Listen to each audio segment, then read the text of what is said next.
Olá, turma, tudo bem? Hoje nossa aula será de matemática. Todas as atividades estarão no nosso livro. Vamos lá? Desenhando o Brasil. Esse mapa você vai encontrar na página 48. Observe o mapa, que é composto de 550 quadradinhos. Observa que o mapa está todo cheio de quadradinho. Foi feita uma contagem e aqui tem 540 quadrinhos. Este mapa foi retirado do IBGE, Atlas Geográfico Escolar. Você já consultou algum mapa para conferir o endereço da sua casa, de um amigo ou local de uma cidade, um estado ou um país? Os mapas estão presentes no dia a dia e são muito úteis. O território nacional representado aqui é formado por 550 quadrinhos. Eles foram organizados em uma parede, como os azulejos em uma cozinha, e formaram o mapa do Brasil. É comum utilizarmos mapas da cidade em que moramos ou de uma cidade que vamos visitar. Mas e se você precisar consultar um mapa que representa todo o Brasil? Quer saber como é possível produzir um mapa desses? Para fazer um bom mapa, precisamos de uma imagem aérea do local que queremos representar, obtida com imagens de satélites, feita do espaço, ou com fotografias aéreas, feitas por aviões. Em seguida, geógrafos, cartógrafos e engenheiros percorrem diversos locais que são representados no mapa e anotam informações que serão inseridas no computador. Um programa de computador combina as fotografias com os dados anotados pelos cientistas, pelos especialistas, e o resultado é um mapa pronto para ser utilizado por nós.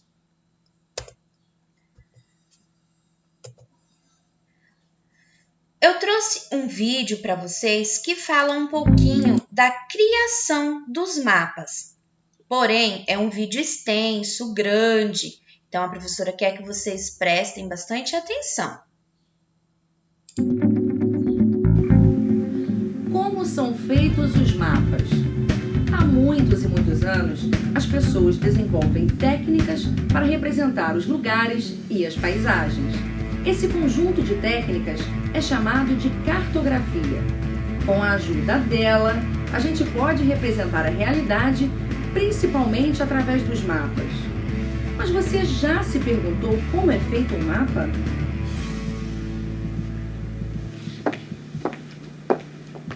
É o seguinte, para representar uma realidade através de um mapa, o primeiro passo é observar essa realidade de cima. Hoje em dia, os cartógrafos usam muitos instrumentos, técnicas e conhecimentos para fazerem os mapas. E uma das técnicas mais usadas é a aerofotogrametria. Ufa, palavrinha difícil para explicar uma coisa simples. Com essa técnica, são feitas fotos aéreas que facilitam na hora de representar a paisagem vista de cima. Depois, os cartógrafos montam uma espécie de quebra-cabeça para compor o trecho representado. Aí entra o apoio de campo. No caso do IBGE, a gente adquire as fotografias aéreas, que o IBGE não pode fazer um voo fotogramétrico, né? Ou compra as imagens de satélite, né? Então, a partir daí, desses insumos, tanto fotografia aérea quanto imagem, nós determinamos alguns pontos aqui no campo, que nós medimos essa quantidade de pontos aqui, no caso são mais ou menos 300, vão ser mais ou menos 1.500 para o Rio de Janeiro inteiro, né? E a partir desses pontos é que nós geramos coordenada para o mapa. Então, até chegar ao mapa, até o nosso produto final, temos um produto intermediário que chamamos de ortofoto. Ortofoto ou ortofotocarta, que na realidade seria uma fotografia aérea ampliada e retificada.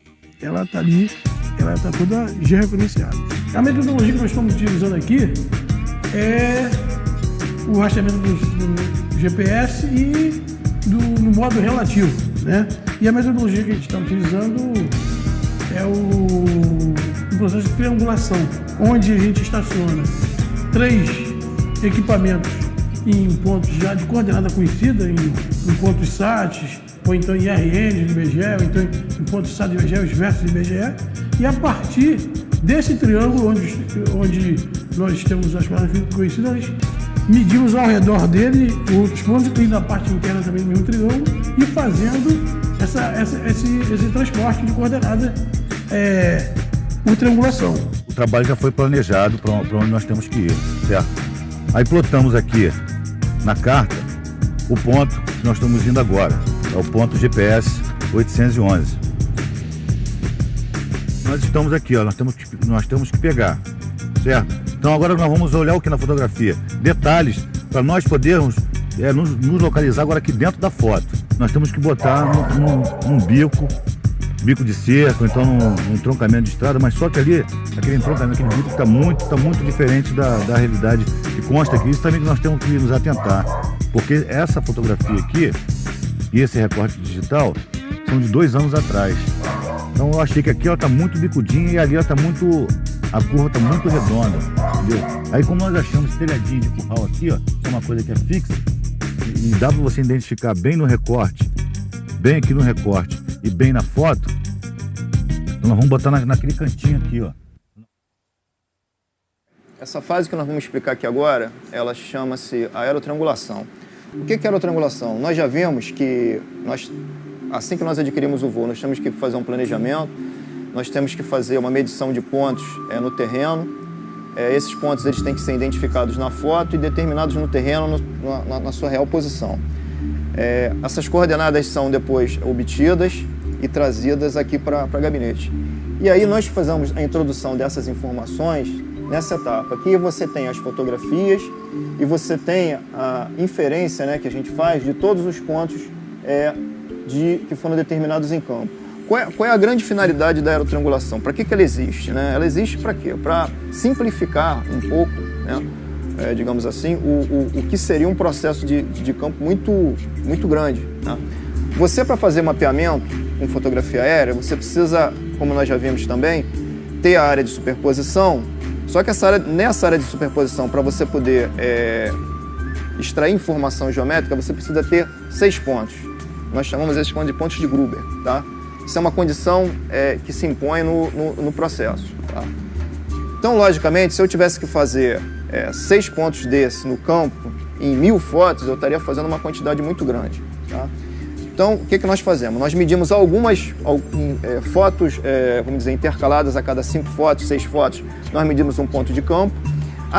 E a seguir, nós viemos para essa etapa e fazemos, digamos assim, essa densificação. Tá? Nós vamos ler esses pontos nas fotos aqui na tela, tá? Com todo o recurso disponível da fotogrametria digital. E aí fazemos a inferência dos pontos de campo e a partir daí nós fazemos um ajustamento e obtemos essas coordenadas, tá? De forma indireta, porque diretamente eu obtenho no campo. Então aqui eu estou obtendo de forma indireta com uma precisão bastante alta.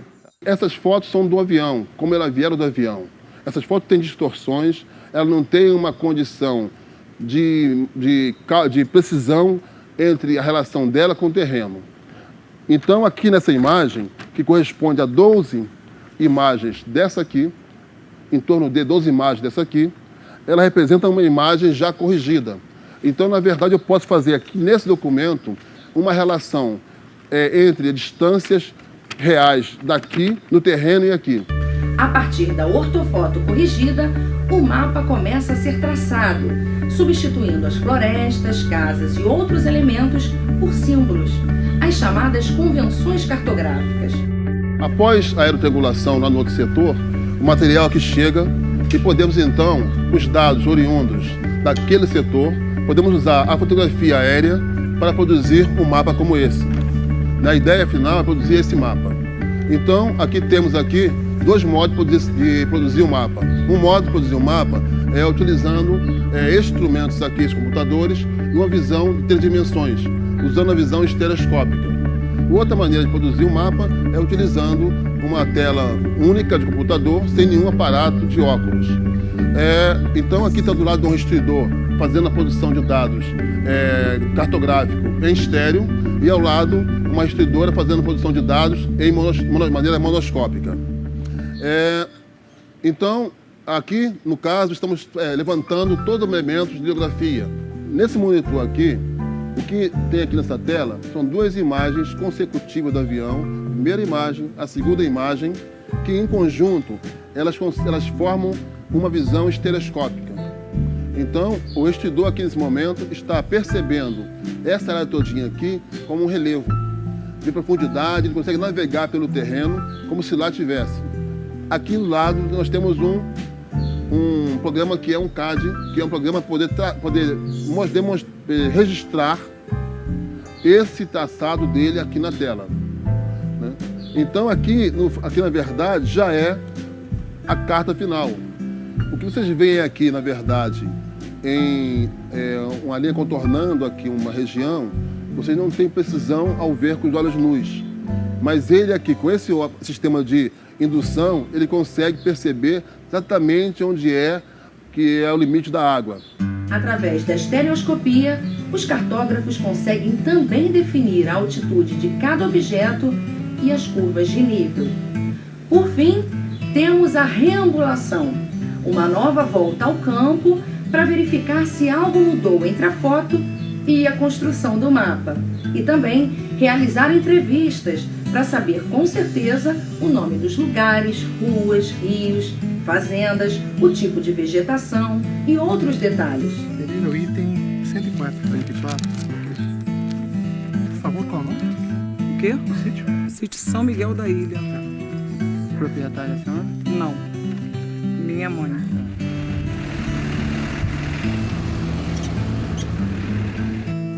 Por favor, anota aí uma pinguela. 15 por 1,5. Que número é, por favor? Que seria o 103. Ok. Pinguela, madeira. Isso. 15 por 1,5. Fechar a rodovia aqui.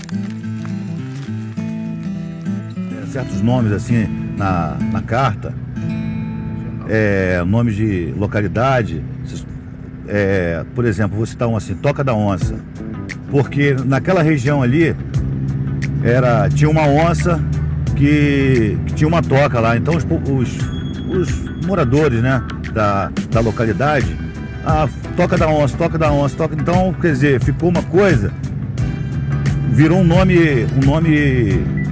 de localidade, um nome local, entendeu? Então isso às vezes o IBGE também geralmente pega, entendeu? Bicas, porque tinha uma fazenda da Bica que foi desmembrada, aí ficou a localidade todinha ficou conhecida como Bicas, entendeu? Fazenda dos Pimentas. Aí você chega lá, Fazenda dos Pimentas, aí aquilo ali vira nome local. Aí tu chega mais à frente, Fazenda da Pimenta. Aí você fica, Dois Pimentas ou da Pimenta? Dois Pimentas, e tem um córrego, por exemplo, Córrego do Pimenta. Então uma coisa que já tá. Aí você vai confrontando. Aí tem que se fazer a pergunta a mais de 3 pessoas. Vem cá, das, entendeu? Você procura geralmente um morador mais antigo da região, entendeu?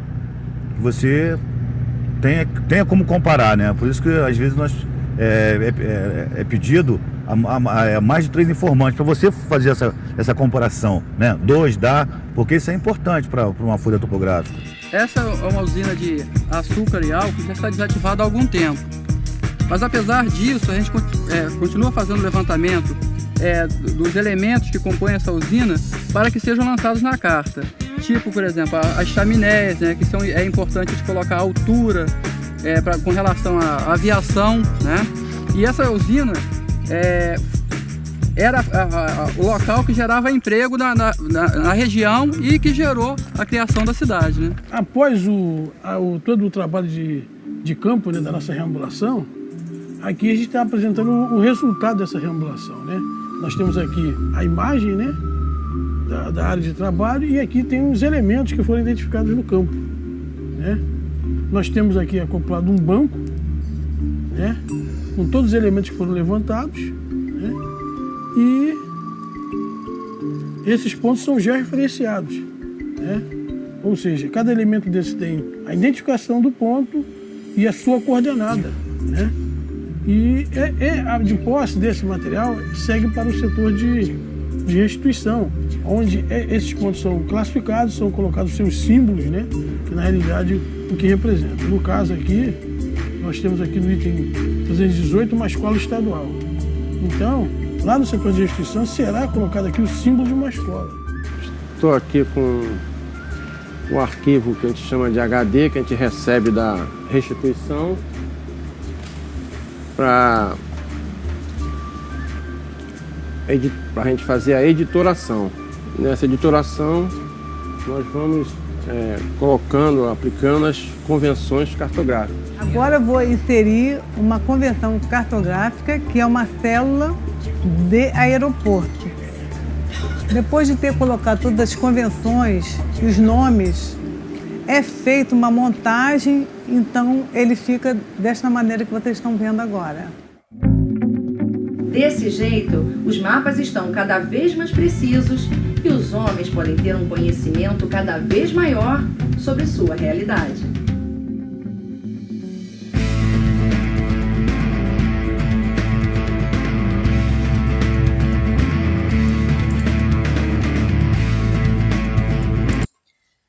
Vocês viram, turma, quanto trabalho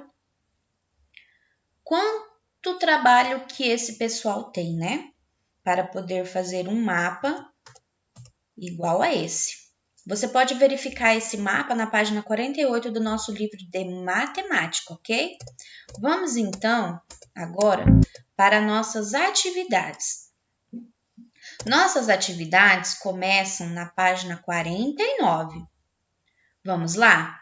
Observe no desenho ao lado a posição de 3 casas que Marcelo e alguns amigos construíram com sólidos geométricos.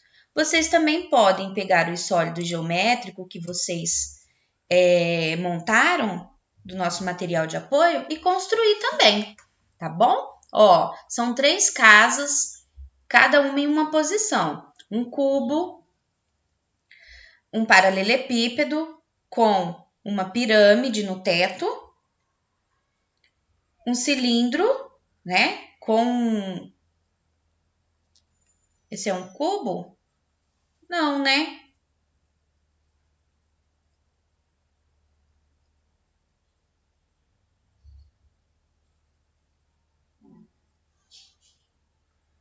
Desculpa, gente.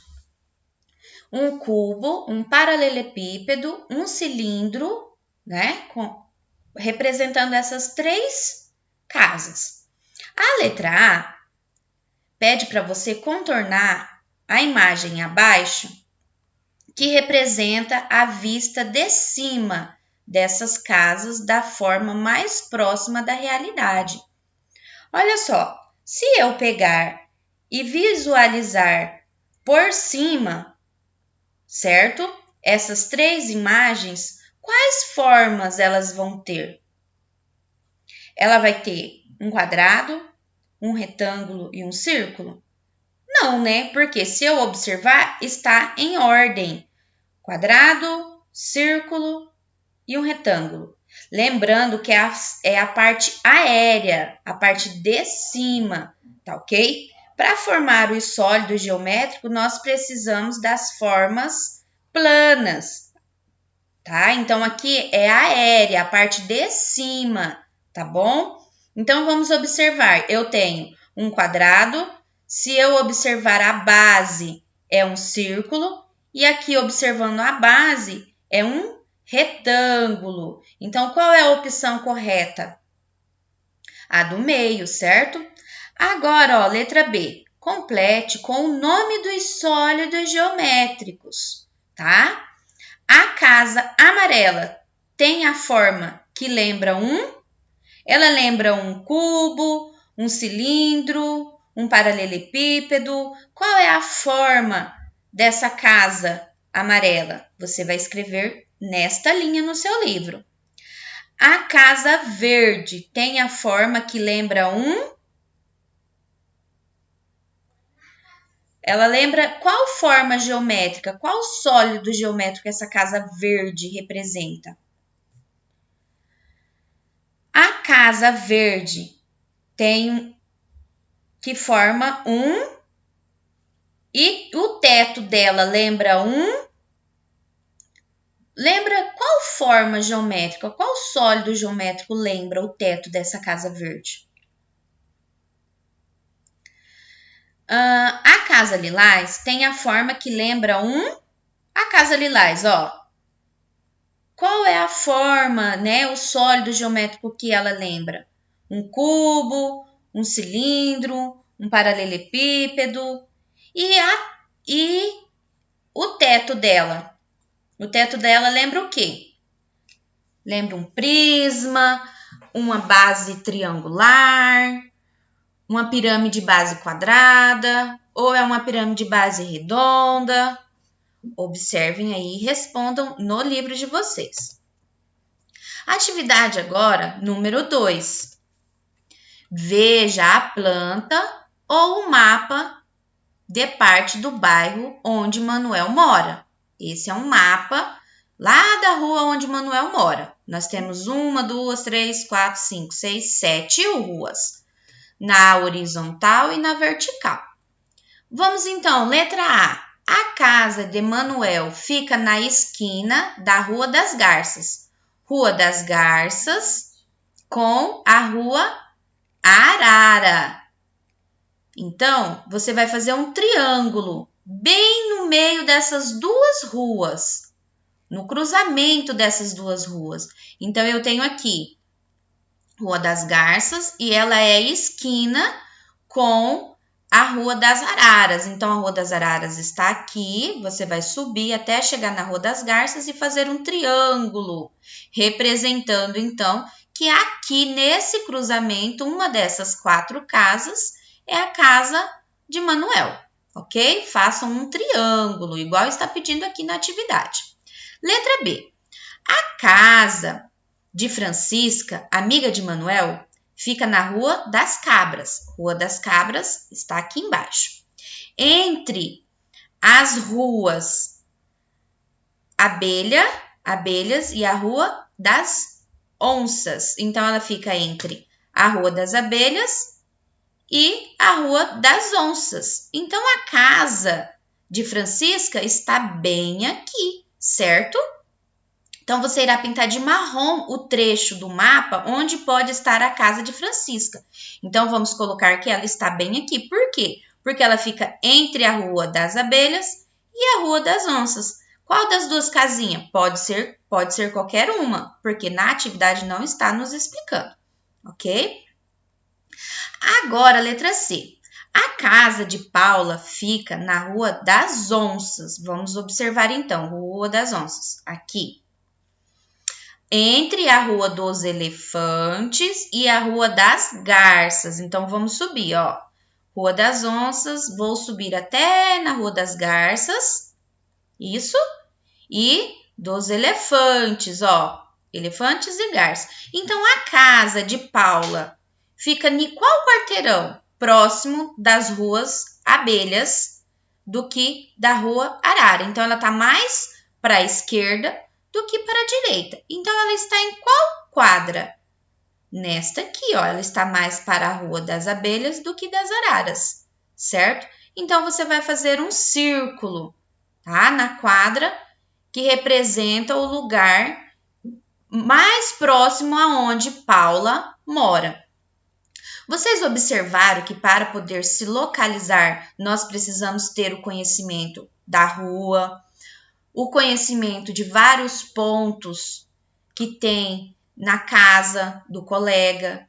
Então, na matemática, os lugares é representado por formas geométricas, tá? Vamos lá no nosso mapa agora. Deixa eu voltar aqui no mapa. Olha só, no mapa nós também temos, ó, quantos quadradinhos que representa esse mapa lá na cartografia feita pelos especialistas? 550 quadradinhos. Então, tem todo um trabalho, né, voltado para aparecer um mapa desse para nós estudarmos. tá? Então, a professora quer que vocês observem depois, na redondeza da sua casa, no seu bairro, quais os pontos que podemos dizer para um amigo para ele localizar a sua casa, sem dizer o número da casa, só dizendo pontos de referência, tá? Então, em uma outra aula, nós vamos criar, né, uma atividade fazendo um mapa, tá bom? Espero que vocês consigam fazer atividade e lembrando, qualquer dúvida, chame a professora.